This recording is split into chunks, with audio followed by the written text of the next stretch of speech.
Welcome to today's broadcast of North Idaho College Public Forum. The crew is comprised of NIC television students, and your moderator is North Idaho College political scientist Tony Stewart. Today our subject is astronomy. It's a very fascinating topic, and it's been some years since we have dealt with that issue on this program. In order to discuss that exciting issue, we're happy to have a very distinguished guest to discuss the issue. We welcome to the program Dr. Alan Henry Batten, who was born in England in 1933, and he received and holds doctorate degrees from the University of St. Andrews and the University of Manchester. He came to Canada in the year 1959. He married in 1960 and is the father of 2 children. Ever since arriving in Canada, our guest today has worked at the Dominion Astrophysical Observatory in Victoria, British Columbia, and he is currently a senior research officer at that institution. Our guest is the author of a number of books and articles, and he presently serves as vice president of the International Astronomical Union. Dr. Batten, it's a very special privilege to welcome you to our campus, to the state of Idaho, and to our program.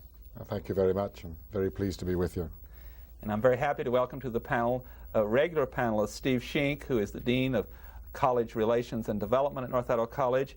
And for the first time, it's my pleasure to welcome to the program my colleague, Lloyd Marsh, who is the chair of the Physical Sciences Division at North Idaho College. And I must say, it is because of Lloyd Marsh that we have this opportunity today to interview our distinguished guest, and we thank you, Lloyd, for making that possible. Thank you. I'm delighted to do it.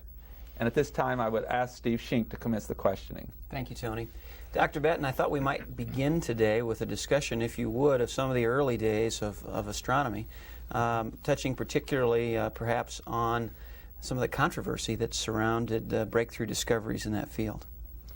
I see. How far back do you want me to go? Well, what about the days when astronomy wasn't exactly a profession without risk? As I recall, there were some astronomers who all but forfeited their life for their beliefs and their discoveries. Well, there is a very ancient story from China of 2 astronomers who did forfeit their life for a failure to predict a total eclipse of the sun. We're not quite sure whether that is historically accurate or not, but it's part of the law of astronomy.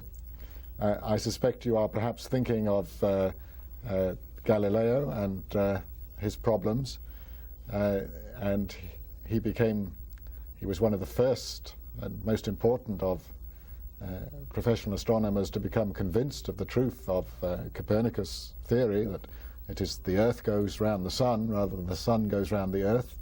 And of course, at that time, in the climate of opinion of the time, this view was held to be very nearly heretical by the Church, and so he did indeed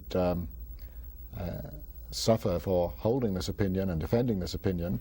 I don't think his life ever was really at stake, and of course when he made the formal recantation, which no one believes he really meant, but it was necessary for him to go through the motions, then in fact he was given a very light sentence which amounted to what we would call house arrest, and lived out the rest of his life in peace. And he actually did during that period write what was probably his most important scientific work, the foundation of the modern science of mechanics, although he had to smuggle it out of Italy to get it published.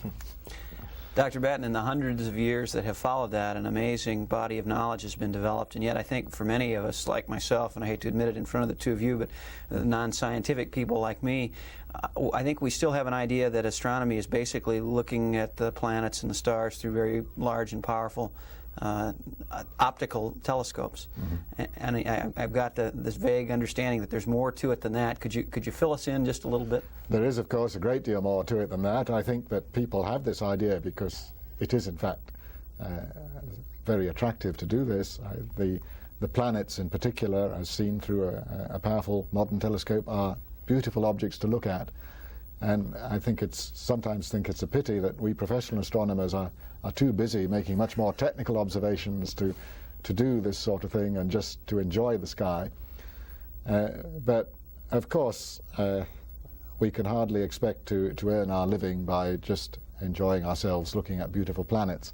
And I suppose that the chief object up until very recent times of astronomers has been to understand the nature of the stars, what is the source of their energy, what makes them shine, how massive they are, how big they are, how far away they are.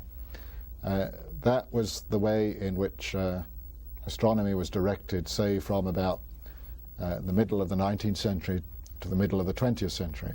And then in the second half of the 20th century, as bigger and bigger telescopes have become available, and we are now hoping that soon even bigger ones will be made and brought into use. So this has diverted the attention of many astronomers away from the stars in our own Milky Way system, or our own galaxy, to use the technical word, to the other galaxies, of which there are many in the universe. I myself remain a little old-fashioned. I am a stellar astronomer. I like to study stars rather than galaxies, but many astronomers nowadays are studying the structure of galaxies, the properties of galaxies, and in particular, of course, the large-scale motions of the galaxies, which seem to provide a clue to the very nature of the universe itself. Lloyd. And referring back to Galileo and the fact that he was perhaps one of the first individuals to see the moons of Jupiter with his telescope, and now we have capabilities to look far beyond what Galileo ever envisioned. And I know in your particular area of expertise you are studying star clusters, namely binary stars. Can you describe to us some of the aspect of the binary star systems? I will try. Many stars come in pairs. They are revolving around each other under the influence of their mutual gravitational attraction. And there's a great variety of such pairs of stars, for which the technical name is binary systems. Some of them are, the two components are a very long distance apart, and they may take decades or centuries or even longer to complete a revolution around each other. We began to be first to be aware of the existence of such systems about 200 years ago, and perhaps just a little bit longer than that, but not much. And there are many double stars that were discovered then that have described only a very small fraction of their orbits since their discovery. There are others that have gone round their orbits 2 or 3 times since their discovery in that period.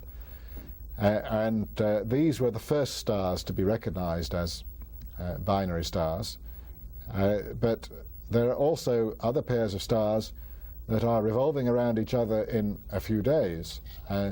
Indeed, there are some that are revolving around each other in very much less than 1 day. And this is a tremendous thing to imagine, two objects perhaps comparable to the sun in size, almost touching each other and swinging around each other in 8 or 10 hours, something like this. It's very easy to talk about a close binary with a period of 8 or 10 hours and forget that this is what it means. Unfortunately, we believe that it would not be possible for planets to have stable orbits in such systems, but just imagine if it were, what it would be like to live on such a planet and to have 2 great suns in the sky like this, swinging around each other in less time than it takes for the sun to rise in the east, cross the sky, and set in the west. There's been obviously a long historical debate about the creation of this planet and the whole solar system and the universe. And we've had on this program people dealing with the issue of evolution and the issue of creation in relation to our planet.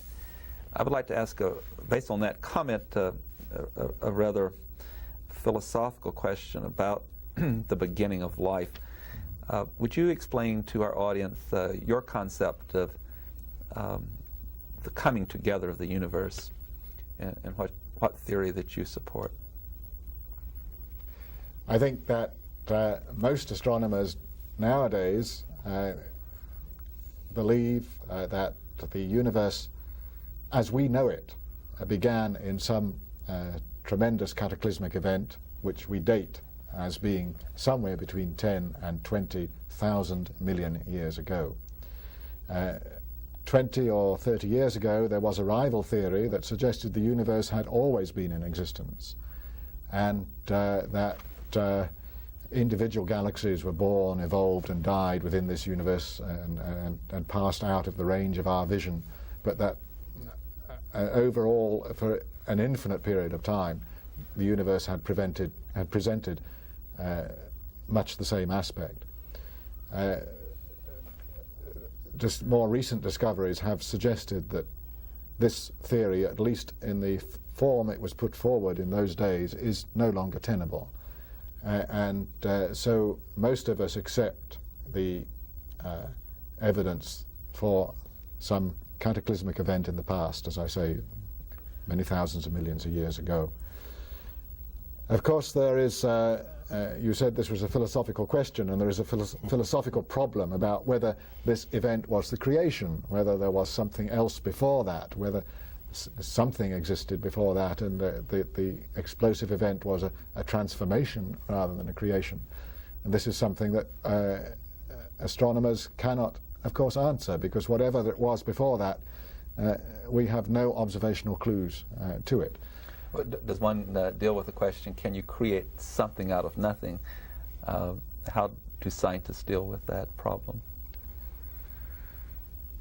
I think this is a question that scientists can't deal with, and it is a philosophical problem, or perhaps a theological problem.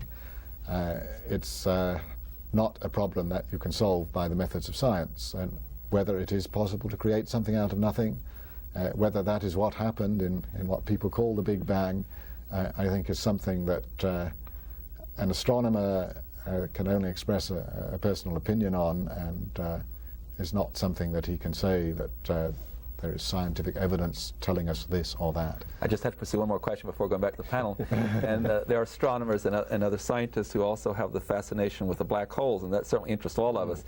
And I would like to get your reaction to that. One theory that we hear quite often is that those possibly could be tunnels into other universes, and that there's more than one.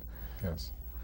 Well, if indeed black holes exist, then undoubtedly space and time have different properties in the vicinity of the black hole. And yes, it has been said that it might be that that there are completely separate and completely distinct universes from our own. This is a rather unfortunate turn of phrase, because the universe really means everything there is.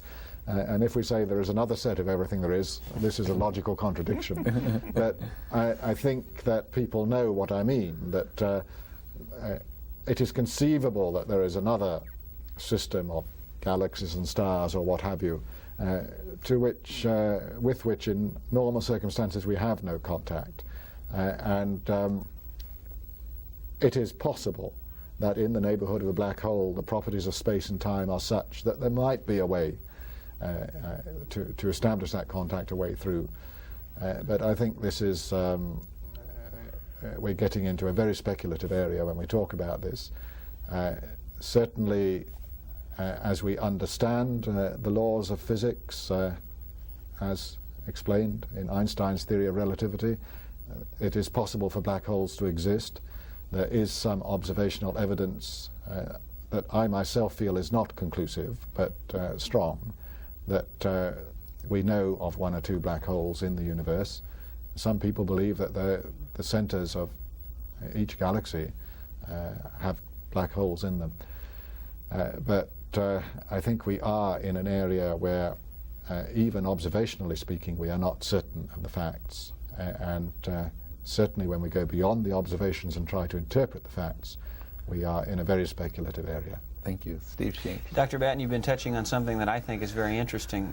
You mentioned that if there are black holes, the body of scientific knowledge dealing with astronomy, with this galaxy and with this universe, really is, when you stop and think about it, is not based on physical evidence in the sense of being able to touch it or to stand on it, with the exception of the moon. That's the only body that human beings have set foot on other than this planet. And there are those people who swear that was a Hollywood event too. You'll probably never be convinced otherwise. How do you draw the line? Is it consensus in the scientific community? When do you say, yes, we're certain of this, and we're still debating this?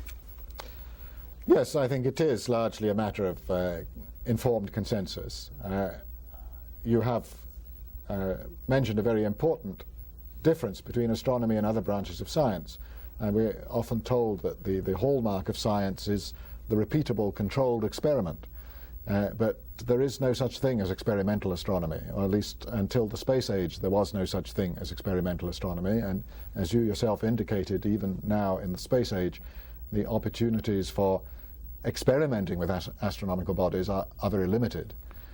But we observe, and we have to observe what happens. We can't go into a laboratory and decide what will happen. We have to observe what nature provides for us. Now, some things nature repeats for us.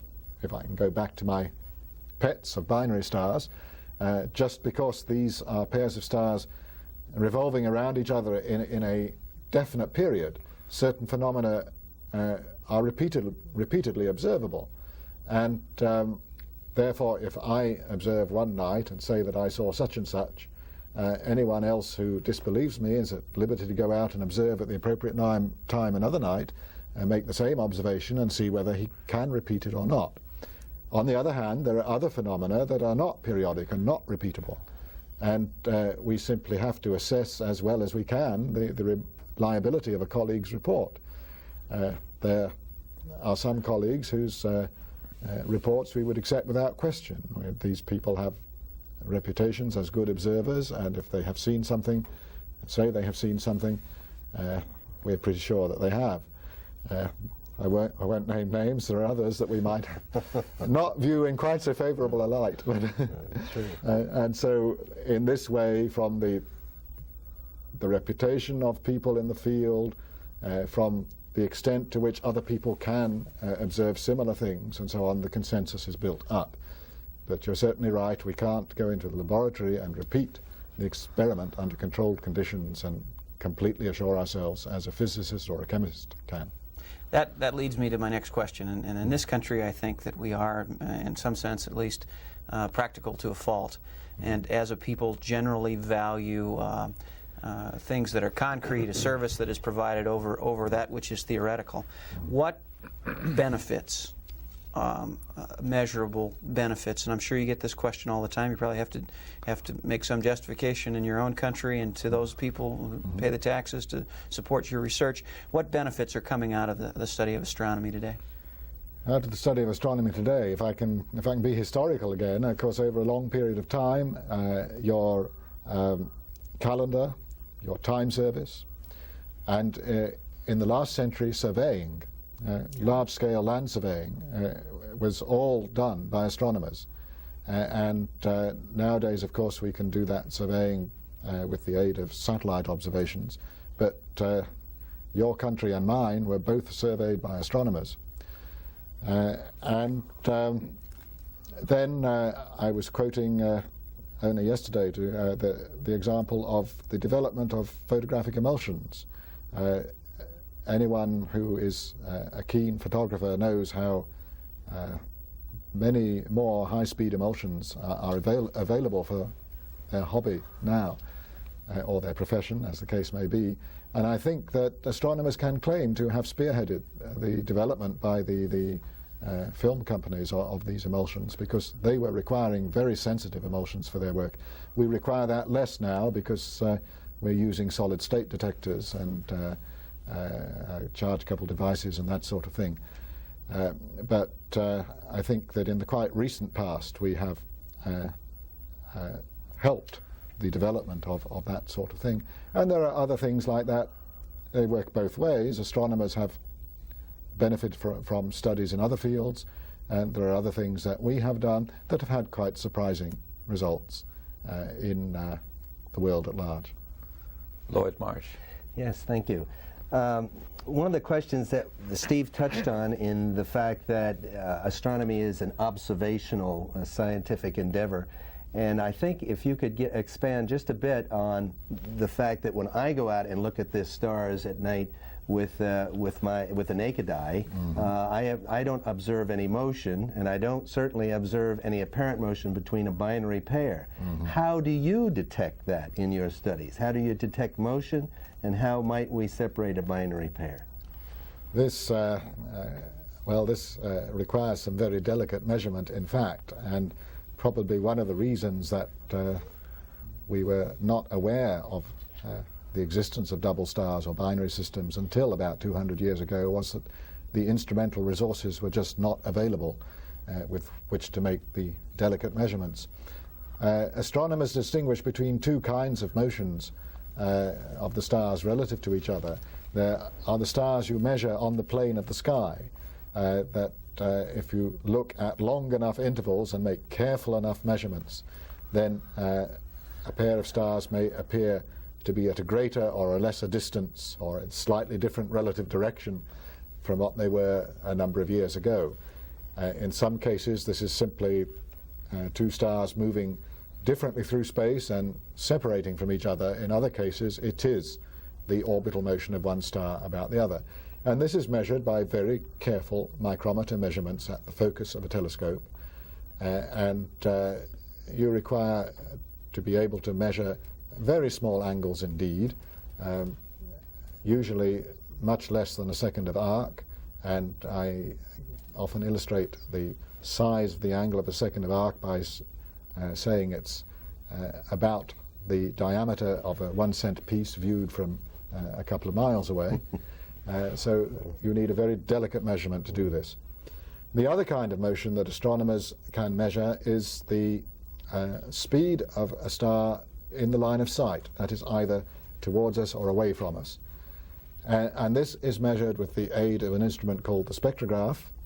And again, we have to make very delicate measurements. We measure features in the spectrum of the star whose precise position depends on the speed of the star. And we may have to measure those with an accuracy of 1/1000th of a millimeter on the photographic plate. Indeed, to have a displacement of the spectral line, the spectral feature, of as much as 1/10th of a millimeter is to have an exceptionally large displacement. So that is the sort of thing we have to do, and the sort of care we have to take, and the kind of precision that we try to achieve. I apologize for staying in the field of speculation, but that fascinates me. When you deal with the issue of the universe, and you talk about what has been discovered and at what distance or limits that happens to be, how would you react to those questions that one receives? Can there be any limit to a universe? That is there any point at which there is nothing beyond?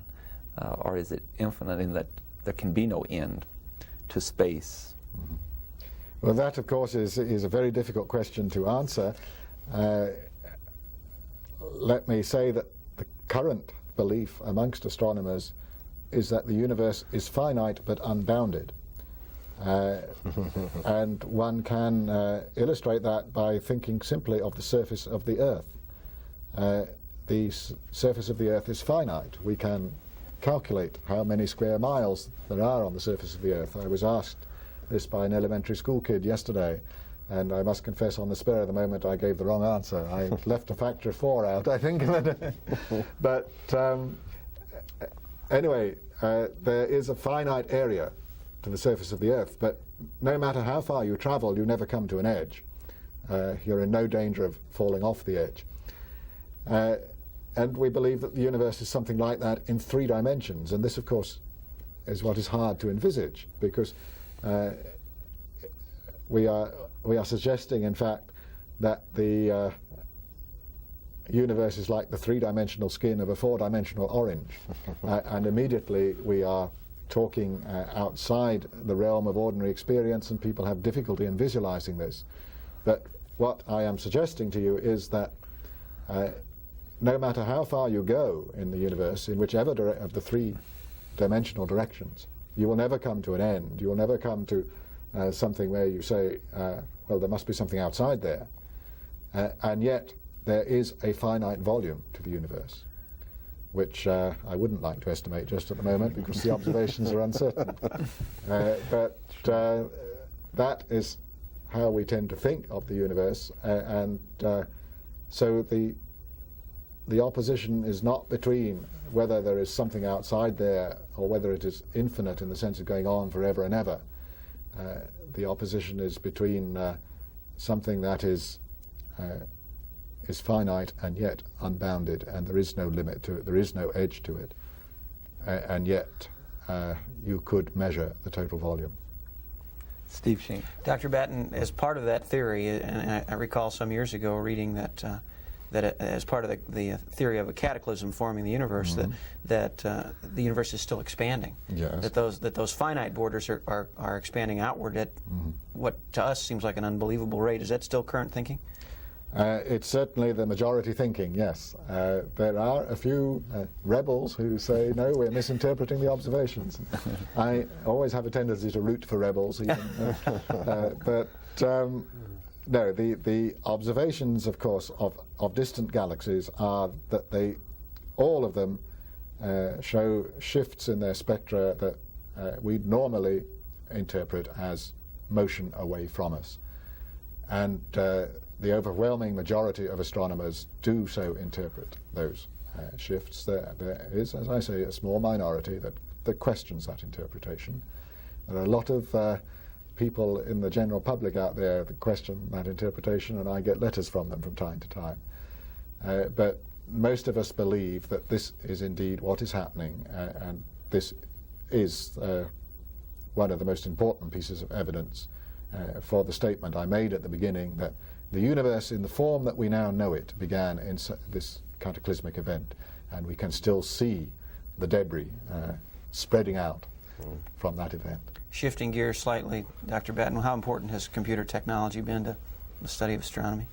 Oh, it is becoming overwhelmingly important. I myself am notorious amongst my colleagues for never using computers, but I would not advise any young graduate student now to follow my example in this respect.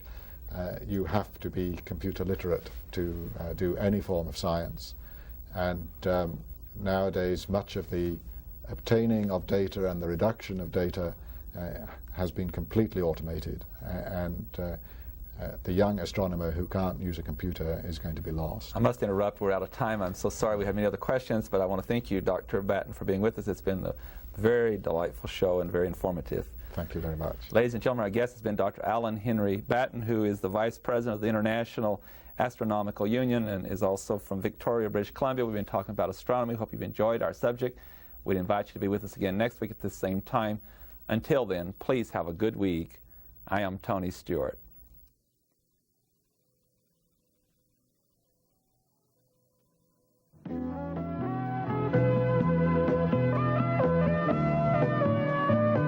North Idaho College Public Forum can be seen at the same time each week over this station. This production was videotaped earlier by an NIC student crew for viewing at this more appropriate time.